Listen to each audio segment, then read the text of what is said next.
Here we are, Tuesday morning. We're kicking off the final day of Season 3 of Leatherneck Reconnect. We get up, get going.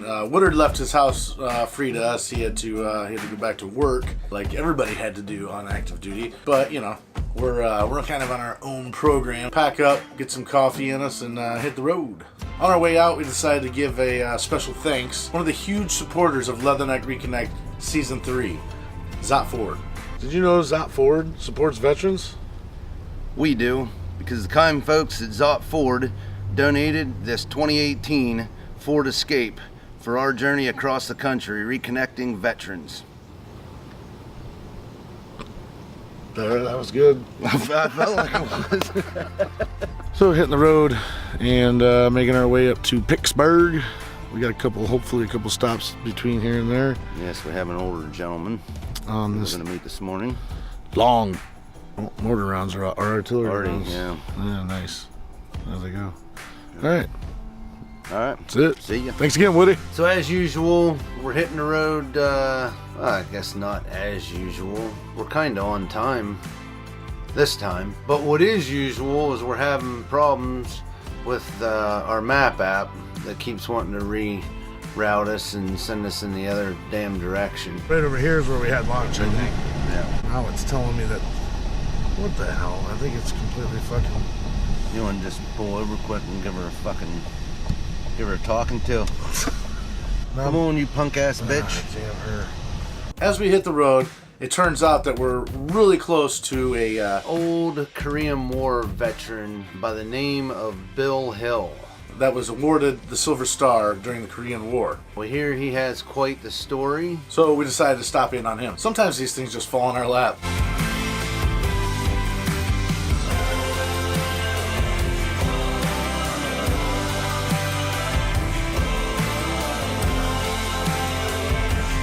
So we get to Bill's house, We walk up, we get in the door. and he answers the front door. Pretty happy, chipper fella. Come on in now. How you doing? How are you? All right. Nice to meet you. Well, you gonna take all these pictures and all this and that? Absolutely, you're famous. You're famous. You think so? Well, you will be Come on, by then. the time we're done with you. I hear you. Bill lets us in. We head out to his back sun porch. Hey, they got the TV crew here. We're just low key. You know, Pat. Well, we are too. Come on in. Yeah, how you doing? Nice to meet you. Hey, Pat, my name's Mike. Hi, Mike. Nice meeting you. Have a seat. That's a great place you have here. Once we get back there, we start shooting the breeze, letting him know what we do and getting a little bit of his story and find out what he went through. Now, you're Army, right? Yeah. So you probably have a pile of Marine jokes. Not really. Nah. We're all brothers. All right, just checking. You probably have a lot more Army jokes. Army jokes. Yeah. Well, I know That's the way that goes. Right, I know the back and forth always Yeah. goes pretty good, you know? We sit down and talk for, probably 15, 20 minutes. The guy that we stayed with while we were down here, he lived in Cedar Point. And his house, he lost his roof. His roof, yeah, and then the water all got in from Florence. We had We had a little some bit. siding off, which I fixed them. I had 2 shingles off, right? Yeah. I'm And, glad we came out as good as we did. We saw the others, we really were lucky. Did you guys stay here? Yeah, huh? Oh, yeah. Oh, yeah. Yeah, ain't no big deal. Right. Where were you at when it was passing through? It was just Right here. just right here in the house. We slept through it. Well, we went to bed when it was time to go to bed, but we, hey, what's gonna happen is gonna happen. Right. So it did blow me away after they told me where they stayed. He begins to tell us a little bit about him getting shot in the Korean War. Or as he put it, tore up. When I got tore up in Korea, Yeah, what? got shot up, man. Yeah, then I ended up in Walter Reed for 18 months. Is that right? When I got hit, I was the point man. When I was going up past to knock out this bunker, a voice out of nowhere, might be hard to believe, but it's the truth. I don't care what anybody says.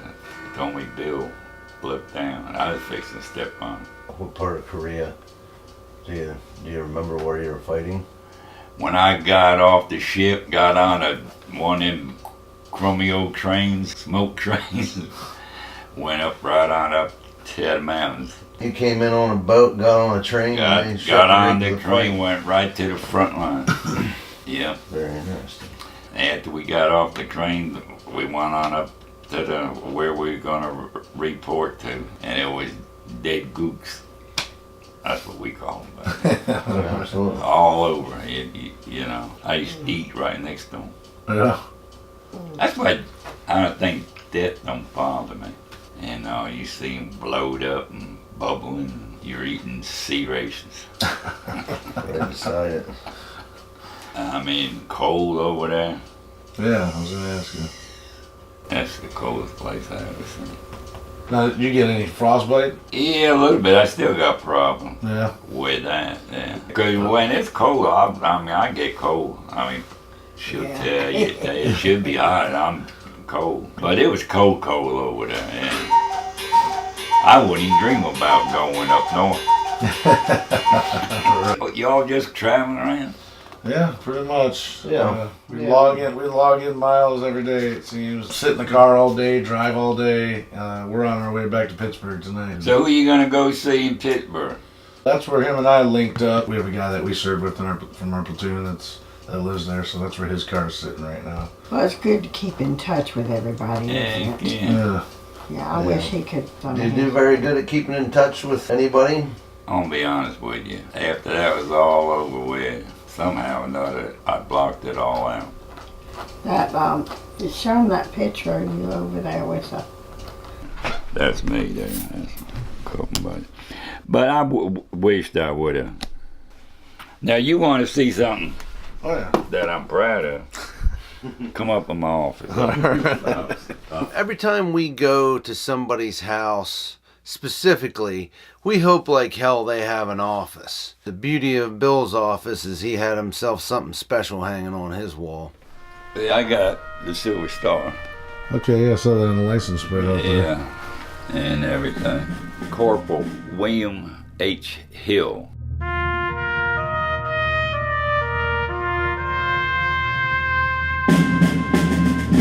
RA 143-90520. I never forgot that. Went to basic training in Fort Jackson, South Carolina. Went from there to Korea with the 2nd Infantry Division. I was a scout, first man up the hill. And the Gooks and I didn't get along.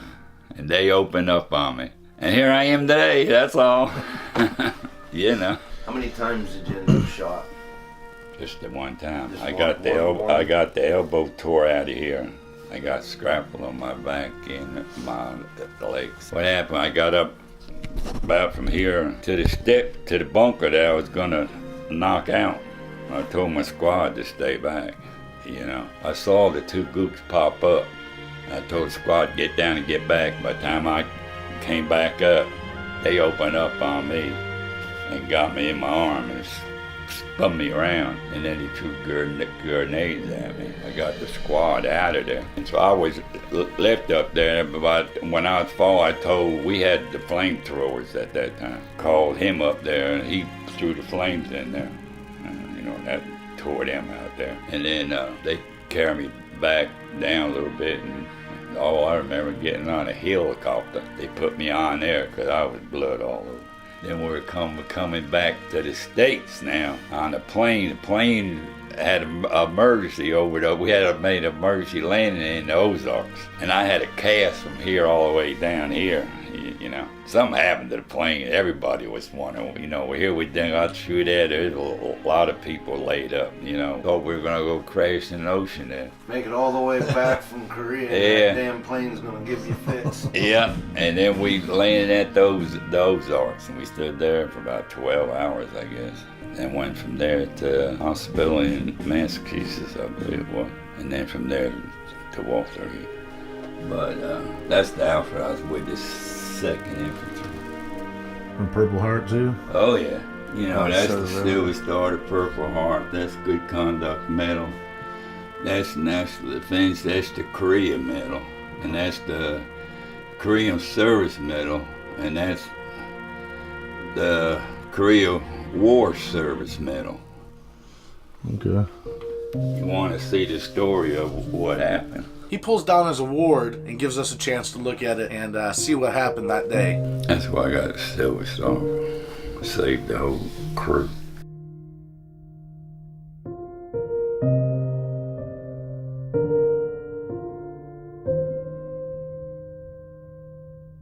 He starts telling us about how his enlistment became and what he did when he was younger and how he got into the Army, which was pretty interesting itself. His story goes clear back to not getting along with his stepmother, to running away from home, to enlisting in the Army at the age of 17. Nobody never knew where I was till I got shot up and ended up in Walter Reed. I ran away from home. Oh, is that right? Oh. Man, I had the stepmother from hell. She didn't like me and I didn't like her. Went right from the Marines. They wasn't taking this way back young, you know. Marines wasn't taking anybody, they were all filled. I went from there to the Navy, they wasn't taking anybody. The Army, they take everybody. So I went there and they said, how soon can you go? I said, whenever. They said, be back 2 o'clock. I went through the, whole rigmarole. I had to eat a whole bunch of bananas to gain the weight to get in there. All right? That's what, and then after it was all over with, went on the bus to Fort Jackson, South Carolina, took my basic, and then right to Korea. So it turns out Bill's a pretty witty fella. He's got a quick sense of humor. So we stand there and talk in his office for a few. We're up in there maybe, 15, 20 minutes. He's telling us all kinds of stories. Before I went to Korea, the whole outfit I was with at that time, orders to go to Europe. Well, I was a smart ass. And me and the sergeant didn't get along. And, I raised holy hell with him, this and that, and he made me dig a 6x6 in the sand and throw a cigarette, and I got pissed about that, and and said something. He said, "You're not going. You're going to Korea. You think you're so smart ass? You're going to Korea." I said, "I don't care where I go. I didn't give a flip for nothing." But it all worked out. Yeah. I wouldn't change anything. That's a very impressive story. Yeah. Oh, that's okay. It's one of them deals. Well, it is. But it's an honor to meet somebody for sure that's willing to talk about it and I usually don't talk about it though. We find that a lot, and sometimes it's it is what it is. But if you're willing to tell your story, we're willing to listen for sure. Because once again, it is impressive. Anybody that can drive around with a silver star on their bumper, buddy, means something. You put the concern for your life behind you for other people, right? And it's not every day you come across people like that. That's the way it's supposed to be, though. Yeah, it is. You're absolutely right. Mm-hmm. Absolutely right. But the story of Bill Hill is most certainly a quality story from a true person who has sacrificed a lot for his country. It was really cool hearing someone from that generation talking about how everything that they went through. So we finished up in Bill's office and went downstairs to the kitchen so Bill can sign the banner. You can go anywhere on here. A lot of these guys, the people are writing whatever. There's Sergeant Hanson.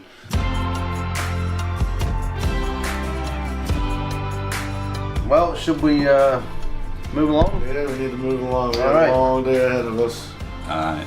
Very nice meeting you. Same here. Yeah, absolutely. Yeah.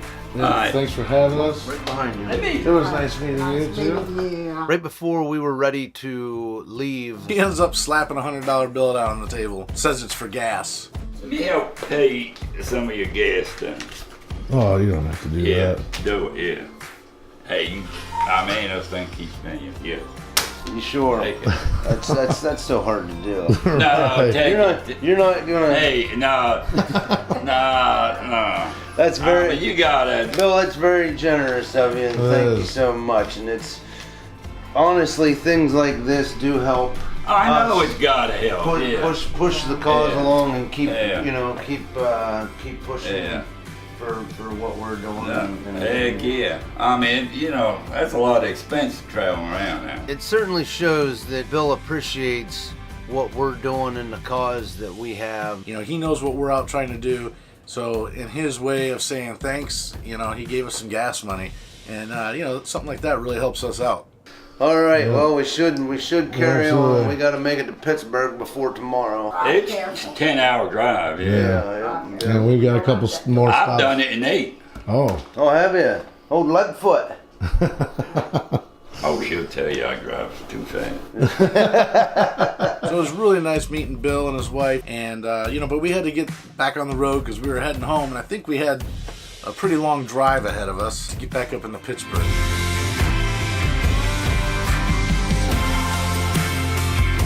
You know what I mean? When he pulled that out, that honestly meant he wanted to fucking give that to you. Not like, oh. Tap dance around. And Right. So it's almost, it is hard to do, but it's almost like one of those things. if you don't take it, it's disrespectful. Right. So we whip out of Bill's house. By the looks of our English-speaking map lady, we have about 10.5 hours before we're up where we need to be in Pittsburgh. Starting route to Wexford. Wexford.